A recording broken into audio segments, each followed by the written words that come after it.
So, just to clarify, I answer to my team, my father, and the Pentagon. Um, that doesn't mean that I won't assist with civilian criminal cases or civilian civil cases. I'm too happy to help uh, get victims for the victims of Epstein's, but that is not my priority. That is not who I answer to. That is just courtesy, especially since I'm a rape and domestic violence victim myself.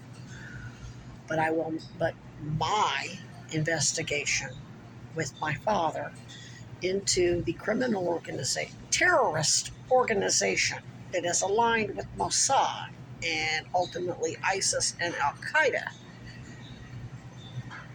who assassinated a sitting president and his brother, and all that criminal organization runs our government from Trump to Keg's Breath to Blondie to Nome to Holman to and Biden's entire administration. Oh, maybe save for Merrick Garland. I don't even know. I don't know. And Lena Khan, uh, Obama's administration, all the way back to Reagan and beyond. Um, I'm not your asset to toss and say, well, she's no longer an asset, let her die. No, you're my assets. You civilians will act as assets or not. If that restraining order isn't revoked or whatever, if it's enforced, if that shit keeps up and the no trespass is enforced, I'm going to assume I have no assets here. The whole place is toxic. Everybody here is a liability. Fuck it, I'm out of here.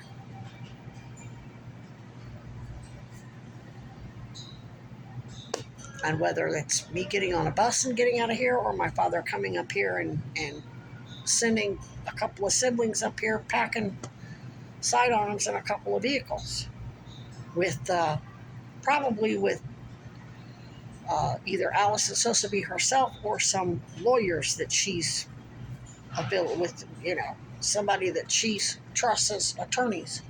I don't know. Um, that's not to say I'm not grateful to everybody who's acted as assets, but it isn't about me and it isn't about you and it's not about cronyism or nepotism. We either do what needs to be done or we all die.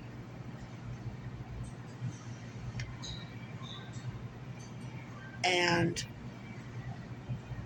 based on what happened in Minnesota with that ICE agent shooting that woman in the face 3 times while she was behind the wheel of the car that he specifically jumped in front of, and then another ICE agent telling another person somewhere else, haven't you learned your lesson? I think it would be a really good time to at least go public about not necessarily me specifically, but these boneheads, Becky Burl and Autumn Caton, as undercover ICE DHS agents, working for those bastards, with and for those bastards, protecting Epstein's partners in crime. The whole country, everybody's arguing in the comments. She deserved to get shot. Oh, no, she didn't. Their mission is accomplished. They wanted us divided again. And they did it. There's no bigger evidence than that than in the comments on the Jimmy Dore video, even though it was his channel, but it was due dissidence of somebody else, another lady commentator that was on there. Jimmy's on tour, but read the comments. A lot of people are defending that. Why is anybody defending Epstein's slave patrols?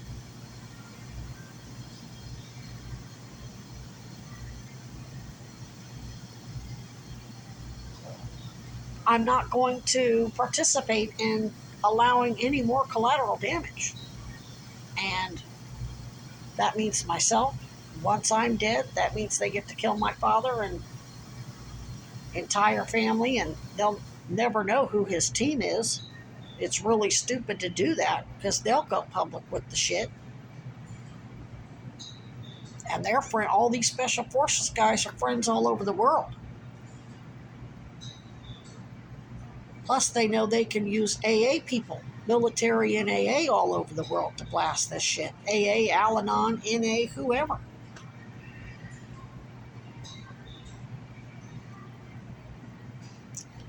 I know you guys want to do it in your time. You're still trying to get them to expose themselves, yada, yada, yada. But a lot of that bullshit ain't got nothing to do with me. Me dying ain't going to help anybody. It's going to hurt a lot of people.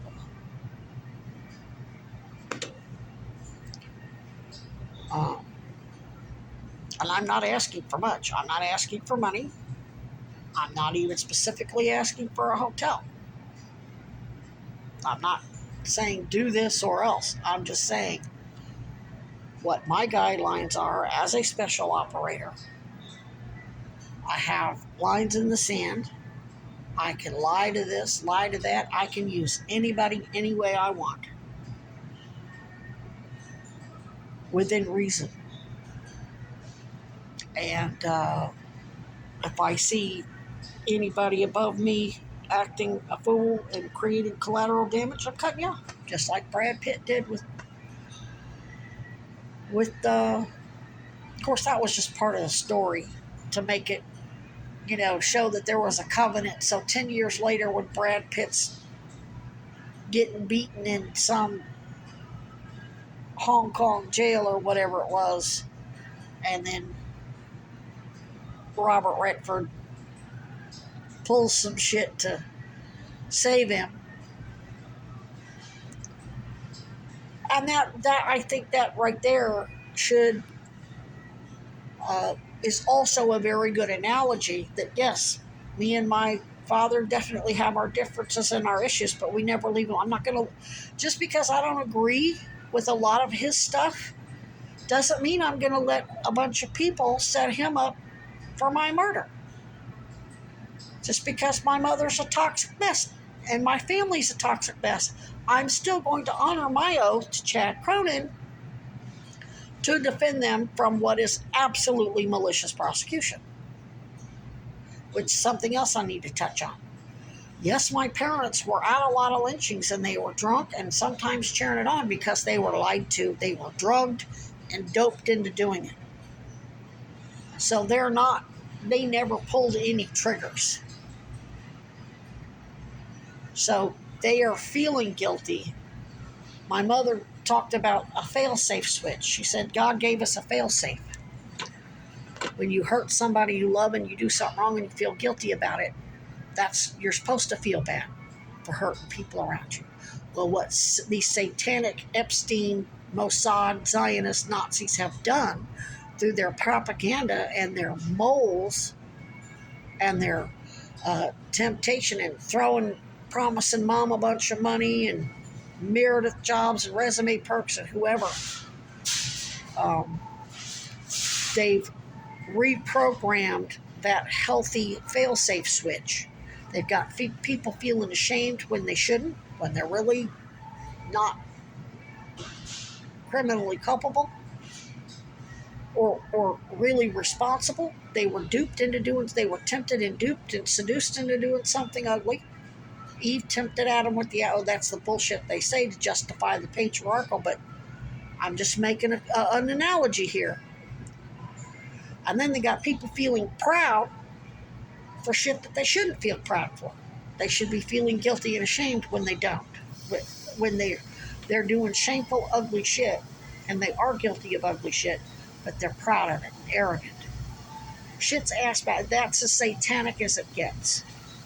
That shows we are living under the actual Antichrist. And it isn't just Trump, it's a whole group of people. When my mother used to actually have some sense, she said, money is the Antichrist. She said, oil is the Antichrist. And that was just basically an analogy for natural resources. Anything that people can profit of, that's the Antichrist. So she was right. Now, because she's got a personality disorder. She'll say, "I never said that," in hopes to make me look like a liar or an asshole. That's something she needs to deal with. Does she need help? You bet. But there's never been any reliable help because the entire Human Services Agency and the military special, remember, Virginia G. Piper's a special counselor to military dependents because they absorb the military training and they develop special defenses, and you got to break them down. So that means that military dependents aren't getting the proper help. And I think they're in the veteran on the planet that doesn't agree with a statement that veterans are not getting the benefits they were promised, whether it's counseling, trauma, whatever. So this isn't just about civilians. I mean, these crimes aren't just against my father and his team, it's against the entire active military and veterans and their dependents. And that's who I answer to. And by the way, their dispensing of justice is completely different than that of civilians. We don't have to wait for no goddamn midterms to take over Democrats. So Democrats or fake Democratic socialists calling themselves progressives can start impeachment. No, military don't have to wait for that. Keg's breath can be put down. He can have a really bad night of drinking where he falls off a fucking balcony.